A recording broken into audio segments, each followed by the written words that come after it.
Shepard did everything right. More than we could have hoped for. Commander Shepard uncovered the truth. And still, it's not enough. We're at war. No one wants to admit it, but humanity is under attack. But they're sending him to fight Geth. Geth. We both know they're not the real threat. The Reapers are still out there. And it's up to us to stop them.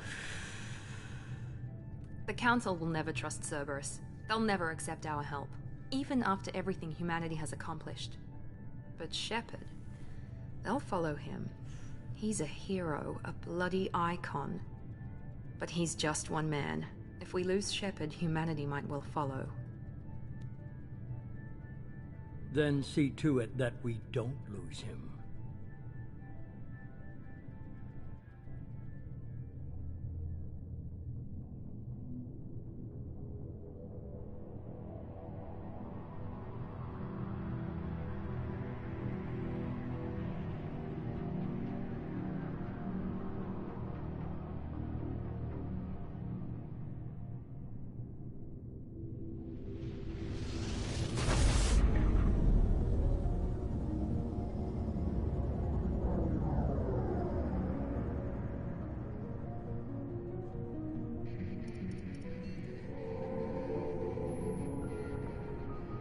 Disengaging FTL drives.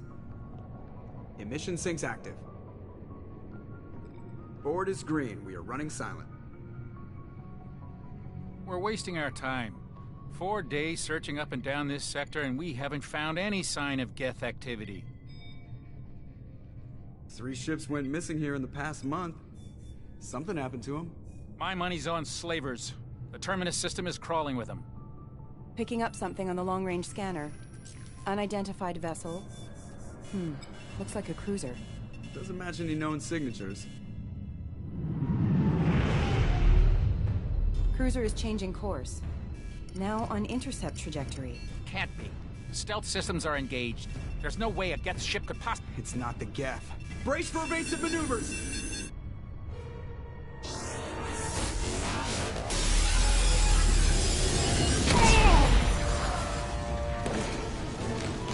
Presley!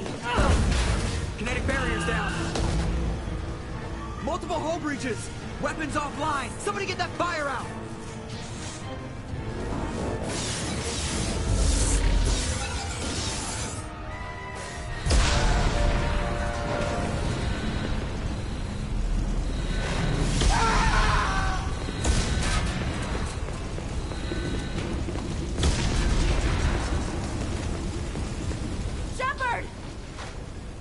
Distress beacon is ready for launch. Will the Alliance get here in time?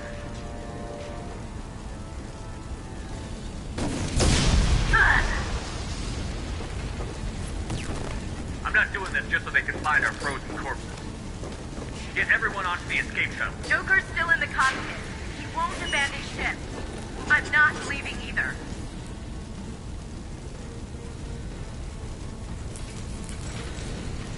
Get to the damn shuttle. I'll haul Joker's crippled ass out of here. Commander. Get the hell out of here.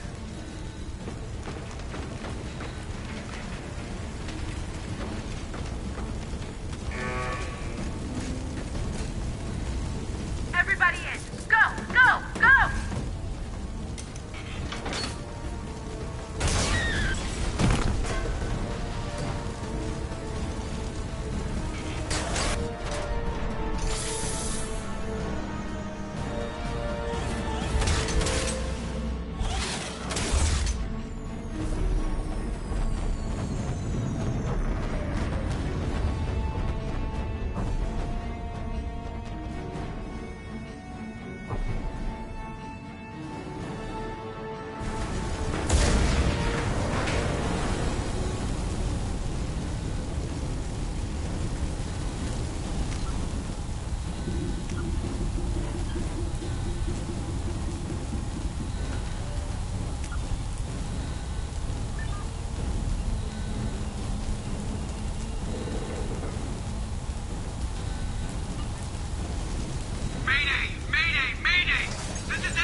Come on, Joker.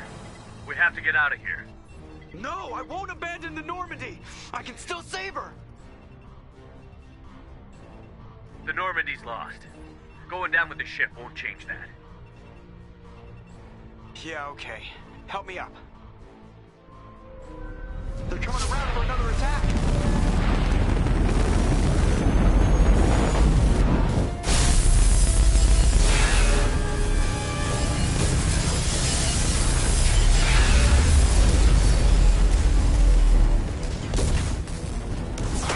Watch the arm!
Just another routine mission.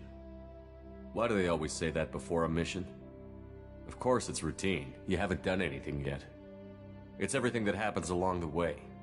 The choices you make, the paths you choose, that turn the routine into anything but. Of course, that's how it started. A routine mission, answering a distress call. And look where that got me. We were testing out the Normandy, Captain Anderson's new ship, when the distress call came in. An Alliance patrol on Eden Prime had been attacked. They'd seen something they couldn't explain. And whatever it was massive. I hit the ground with my lieutenant, Caden Olenko. A good kid, loyal, by the book, with a talent for biotics. We came across the lone survivor of the patrol, Gunnery Chief Ashley Williams. A soldier to the core. Tough, disciplined, ready to take on whatever came her way. Ashley joined up with us and took us to the spot where she lost her squad. That's when we saw it. The ship. Like nothing I'd ever seen. It was massive, scorching the colony and everything around it as it blasted away. We followed the path of destruction to an artifact, a beacon left by a long-dead race called the Protheans. The colony had dug it up, and whoever attacked them had tried to take it. Chief Williams made the mistake of getting too close. It hit her with some type of energy. I grabbed her and threw her out of the way. That's when it hit me. Hard. Every muscle in my body went rigid. I couldn't move, could barely breathe. Everything went black. And then I saw something. A vision. Dream. A nightmare. By the time I woke up, we were halfway to the Citadel on our way to meet the Council. I was expected to explain what I'd seen. Anderson came along. So did Adina, our political representative on the Citadel. With those two heavyweights, it seemed reasonable we could persuade the Council that the ship we'd seen was a potential threat.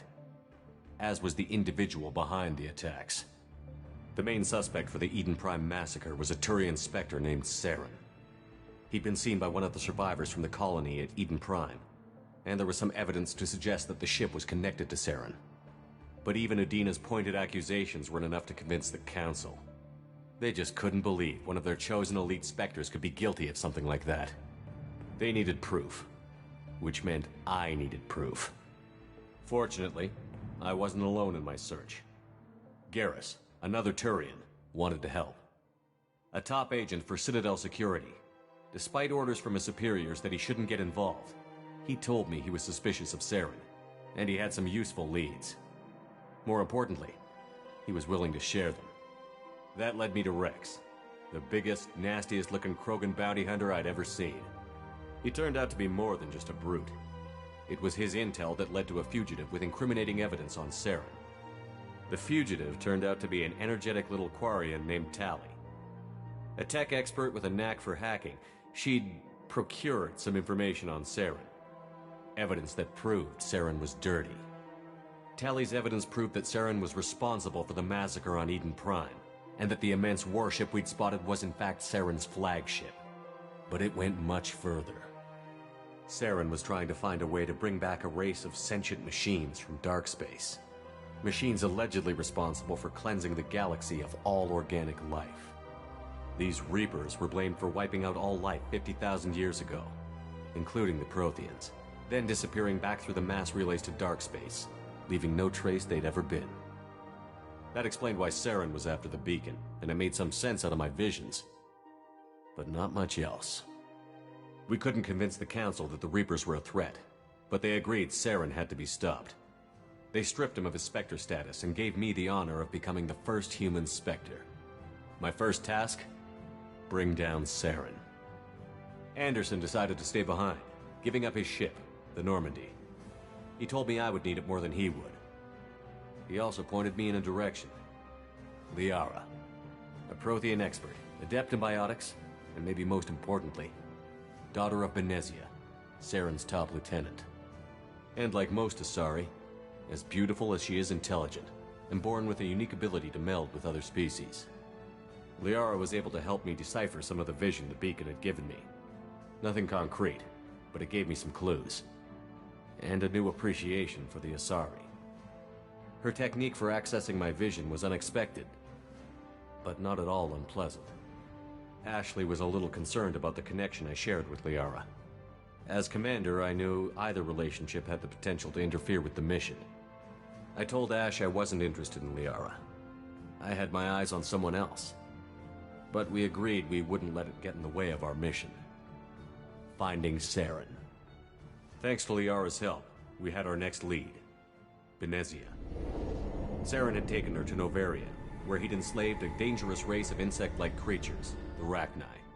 He ordered Benezia to use the same technique Liara had used on me to extract information from the Rachni Queen.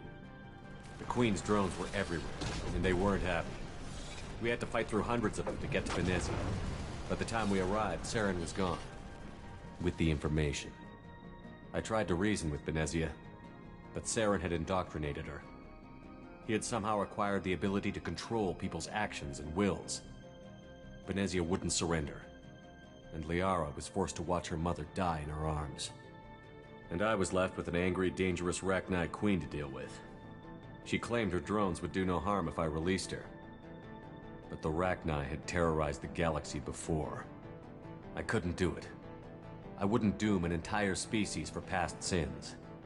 And the Queen was true to her word. She left and took her army of drones with her. With Saren's top lieutenant dead, he was quickly running out of time and places to hide. I tracked him down at his base on Vermeer, but we soon learned it was more than a base of operations. It was a breeding ground. Saren was breeding an army of Krogan. He'd found a cure for the genophage, a disease inflicted on the Krogan to prevent them from breeding and taking over the galaxy.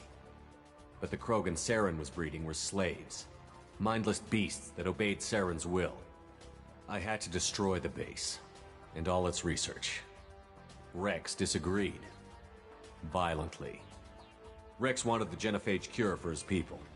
I tried to convince him to help me destroy it, that these Krogan weren't real. But he wouldn't back down. Fortunately, Rex is smarter than he looks. He realized this wasn't the way to help his people, and that Saren was the real threat. When we finally got to the center of the base, I realized just how close Saren was to completing his plan. He was already in communication with the Reapers. Sovereign, Saren's flagship we'd all assumed was just a ship, was a Reaper. It spoke to me, threatened me. I could feel the menace it had for every living thing. It wanted me dead. It wanted us all dead. And I knew it was capable of doing just that. What I couldn't understand was why Saren would help it. But there was no time to think about it. Sovereign knew where we were.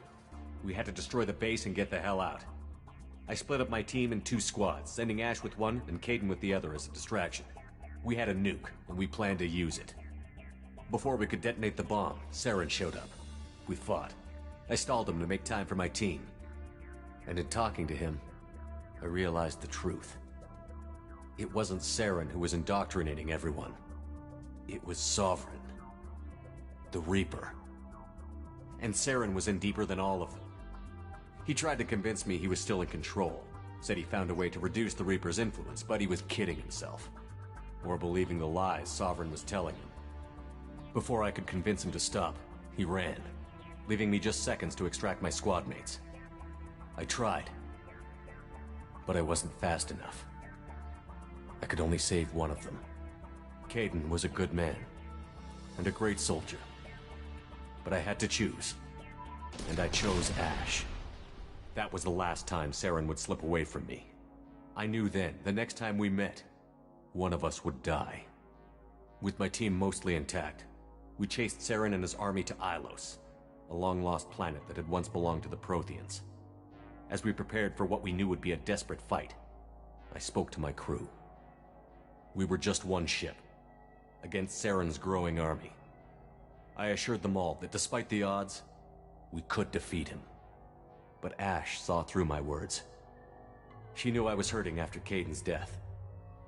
She could sense my doubts. We both knew this mission could be our last. Until that moment, we'd put our feelings aside for the sake of that mission. But why wait? We gave in to each other, and it was perfect. While it lasted. We arrived on Ilos, close behind Saren. Once on the planet, we discovered a Prothean databank that helped me put the final pieces of my vision together. The Reapers had come 50,000 years ago, and every 50,000 years before that, each time purging the galaxy of life. The Protheans had fought and died, like every species before them. But a few survived long enough to leave a parting gift. The Protheans had discovered that the Citadel was the key to controlling the mass relays. By sabotaging the Citadel, they found a way to close the relays to dark space, slowing the Reaper's return, giving us the time we needed to find a solution to stop the Reapers once and for all. Saren knew this. He was leading his army to take control of the Citadel and re-establish the relays to dark space, bringing the waiting Reapers here to destroy us all. We followed him to the Citadel. It was intact, but heavily damaged. He had caught the Council fleets by surprise, and they were only now regrouping. And with Sovereign as his flagship, there was little hope the fleets could counterattack with enough strength to take back the Citadel. But Saren was done running, and I was done chasing him. As the Alliance and Citadel fleets battled Saren's army outside, I cornered the Turian bastard in the Citadel tower and confronted him. He died believing that the Reapers would save him. As I fought to regain control of the Citadel, the Council's flagship, the Destiny Ascension, fell under attack. Despite Saren's death, Sovereign and Saren's army continued to fight. The Council was aboard the Destiny Ascension, and they were requesting assistance. But I knew in order to help them, I would have to put our human Alliance fleet in jeopardy. The Council had to be saved. They represented the hearts and minds of the galactic community. Without them, the fleets would be in disarray. Even with the Citadel back in my control, Saren defeated, and the Normandy leading the combined galactic fleet, the battle against Sovereign, a single Reaper, was relentless. It took the combined fleets of humanity and the other races, but in the end, Sovereign fell. But the costs were immense. While humanity's efforts in the war earned us our first seat on the Council, it was a hollow victory. The Reapers were still out there. I knew the fight was far from over, but as the one who'd led the fight against Saren, I was given new responsibilities. The choice of humanity's first counselor was left for me to decide. On the one hand, Udina, the lifetime politician. Ruthless and ambitious, he would easily navigate the political landmines that would soon be put in front of him. The other choice, Captain Anderson, The career soldier. Tough but fair. But a friend. And someone I could trust. Both great leaders in their own right. Anderson didn't want the job, which was a sure sign he'd be perfect for it. No ambition to get in the way. The war was over. The threat had passed. In time, the Council would rebuild itself. The Citadel could be repaired. Even the pain of lost friends would fade. But none of that mattered if the Reapers were still out there. And if they were all as powerful as Sovereign, we had to find a way to stop them. I had to find a way. I gathered my crew, took my ship, and went in search of answers. Officially, the Council would only say I was assigned to cleanup duty, rooting out any remnants of Saren's army. Just another routine mission.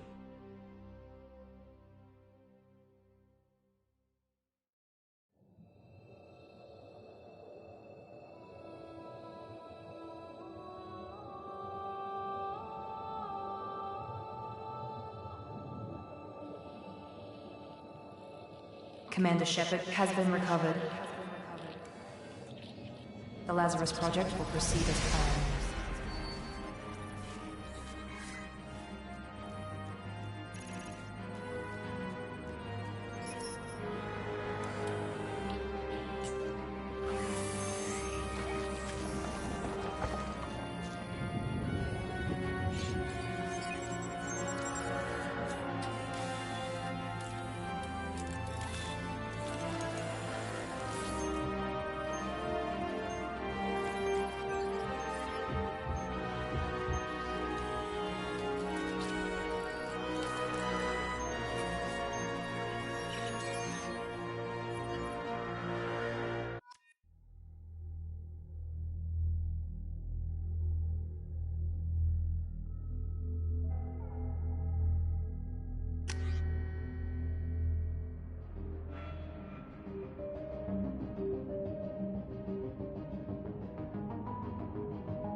Something's wrong. He's reacting to outside stimuli, showing an awareness of his surroundings. Oh my God, Miranda, I think he's waking up. Damn it, Wilson. He's not ready yet. Give him the sedative. Shepard, don't try to move. Just lie still. Try to stay calm. Heart rate's still climbing. Brain activity is off the charts. Steps pushing into the red zone. It's not working. Another dose. Now. Heart rate dropping. Stats falling back into normal range. That was too close. We almost lost him. I told you your estimates were off. Run the numbers again.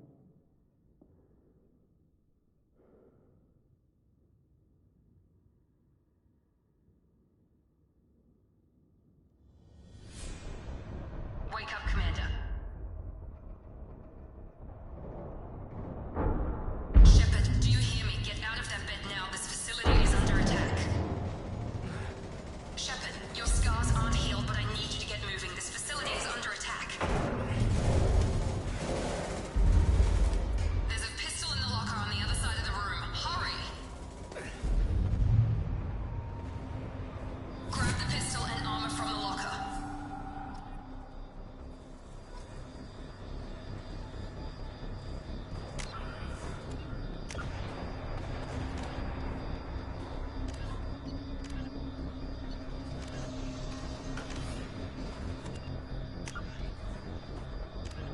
The Asari were the first species to discover the Citadel.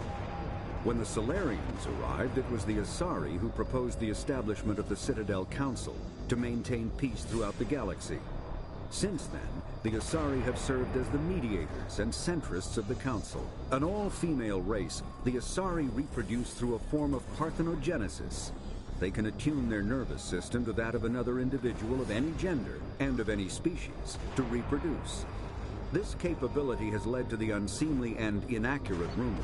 The second species to join the Citadel, the Solarians, are warm-blooded amphibians with a hyperactive metabolism. Solarians think fast, talk fast, and move fast. To Solarians, other species seem sluggish and dull-witted. Unfortunately, their metabolic speed leaves them with a relatively short lifespan. Roughly 1,200 years ago, the Turians were invited to join the Citadel Council to fulfill the role of galactic peacekeepers. The Turians have the largest fleet in Citadel space, and they make up the single largest portion of the Council's military forces. As their territory and influence has spread, the Turians have come to rely on the Solarians for military intelligence and the Asari for diplomacy. Despite a somewhat colonial attitude towards the rest of the galaxy, the root 50,000 years ago, the Protheans were the only spacefaring species in the galaxy. They vanished in a swift galactic extinction. Only the legacy of their empire remains. They are believed to have built the mass relays and the Citadel, which have allowed numerous species to explore and expand throughout the galaxy. Prothean ruins are found on worlds across the galaxy. In the early 2160s, the Alliance began aggressive colonization of worlds in the Skyllian Verge, much to the dismay of the Batarians, who had been developing the region for several decades. In 2171, the Batarians petitioned the Council to declare the Verge a zone of Batarian influence. The Elcor are a Citadel species native to the high-gravity world Dakuna. They are massive creatures, standing on 4 muscular legs for increased stability. Elcor move slowly, an evolved response to an environment where a fall can be lethal. This has colored their psychology, making them deliberate and conservative. Elcor speech is ponderous and monotone. Among themselves, scent, slight movements, and sub-vocalized infrasound convey shades of meaning that make a human smile seem as subtle as a fireworks display. Since their subtlety can lead to misunderstandings with other species, the Elcor... The Geth are a humanoid race of networked AIs. They were created by the Quarians 300 years ago as tools of labor and war. When the Geth showed signs of self-evolution, the Quarians attempted to exterminate them. The Geth won the resulting war. This example has led to legal, systematic repression of artificial intelligences in galactic society. The Geth possess a unique distributed intelligence. An individual has rudiment. The Hanar are a Citadel species known for excessive politeness. They speak with scrupulous precision and take offense at improper language. The Krogan evolved in a hostile and vicious environment. Until the invention of gunpowder weapons, eaten by predators was still the #1 cause of Krogan fatalities. Afterwards, it was death by gunshot. When the Solarians discovered them, the Krogan were a brutal, primitive species, struggling to survive a self-inflicted nuclear winter. The Solarians culturally uplifted them, teaching them to use and build. Driven from their home system by the Geth nearly 3 centuries ago, most Quarians now live aboard the migrant fleet, a flotilla of 50,000 vessels ranging in size from passenger shuttles to mobile space stations. Home to 17 million Quarian, a myth common to several cultures in the galaxy. Reapers were imagined to be space monsters who consumed entire stars. Archaeologists and mythologists.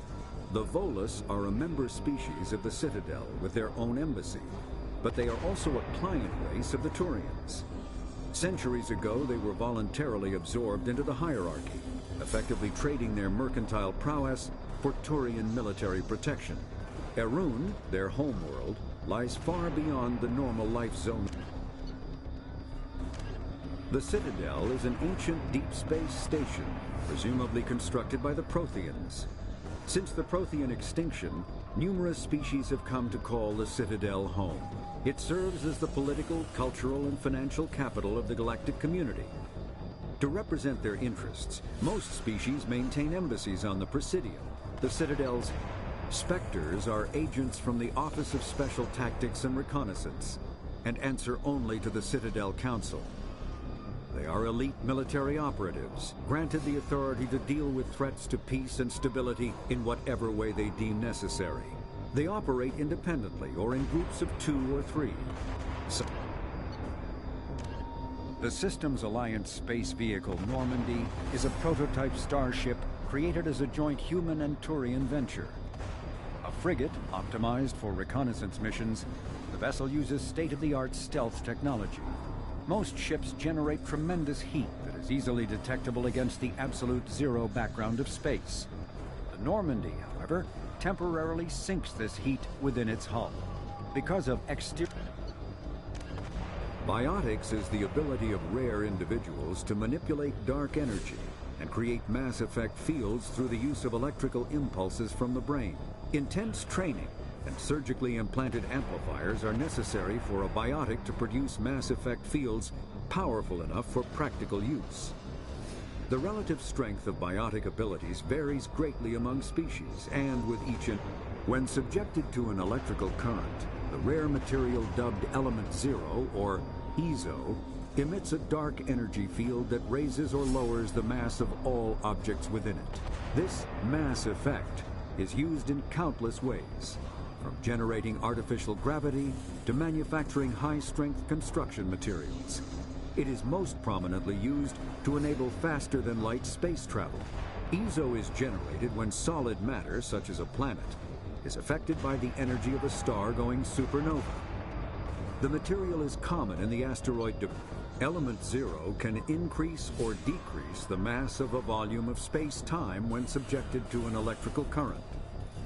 With a positive current, mass is increased. With a negative current, mass is decreased. The stronger the current, the greater the magnitude of the dark energy mass effect. In space, low mass fields allow FTL travel and inexpensive surface-to-orbit transit. High mass fields create artificial gravity and push space debris away from vessel. Mass relays are feats of Prothean engineering advanced far beyond the technology of any living species. They are enormous structures scattered throughout the stars and can create corridors of virtually mass-free space, allowing instantaneous transit between locations separated by years or even centuries of travel using conventional FTL drives. Primary mass relays can propel ships thousands of light years, often from one spiral arm of the galaxy to another. However, they have fixed one-to-one connections. A primary relay connects to one other. Omni-tools are handheld devices that combine a computer microframe, sensor analysis pack, and manufacturing fabricator. Versatile and reliable, an Omni-tool can be used to analyze and adjust the functionality of most standard equipment, including weapons and armor, from a distance. Medigel is a common medicinal salve used by paramedics, EMTs, and military personnel. It combines several useful applications: a local anesthetic, disinfectant, and clotting agent all in one. Once applied, the gel is designed to grip tight to flesh until subjected to a frequency of ultrasound.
This pistol doesn't have a thermal clip.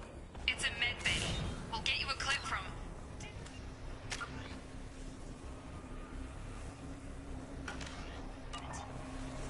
Those canisters by the door are going to blow. Get behind cover now. Keep your head down, Shepard. Shield yourself from the blast. Someone's hacking security trying to kill you. Look for a thermal clip for your pistol. Looks like they set up a barricade to try holding the mechs off. Look out!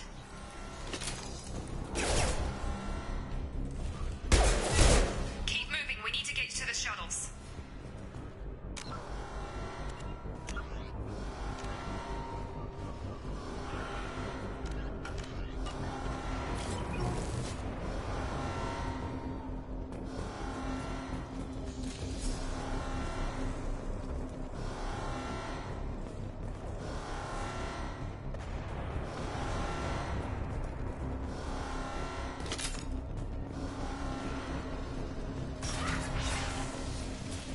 Shepard, security mechs are closing in on your position. Take cover.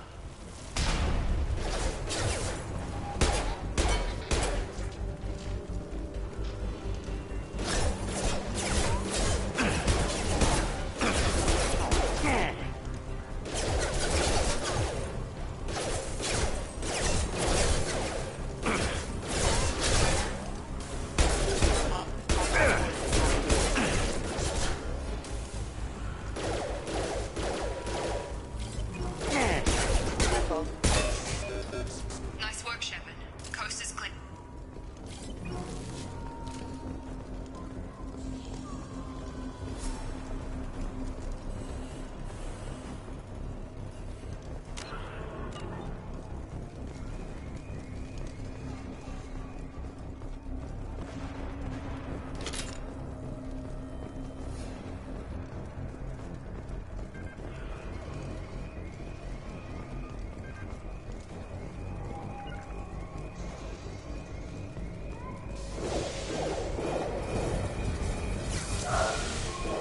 Don't waste time. I can't keep the mechs distracted for long. More reinforcement. Here come the mechs. Use the grenade launcher to take them.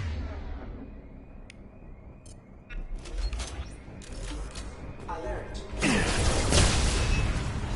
Take the elevator down one floor.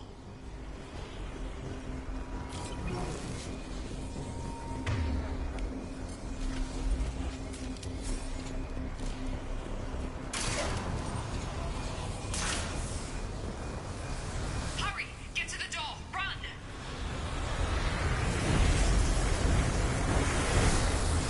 You're doing fine, Shepard. Head to the next room and I'll try to beat you. Shepard, read me. I've got mechs closing in on my position.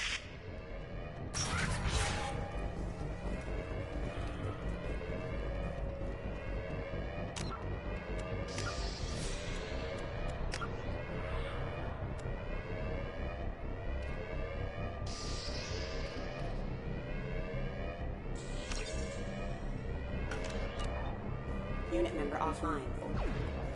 Off the plan.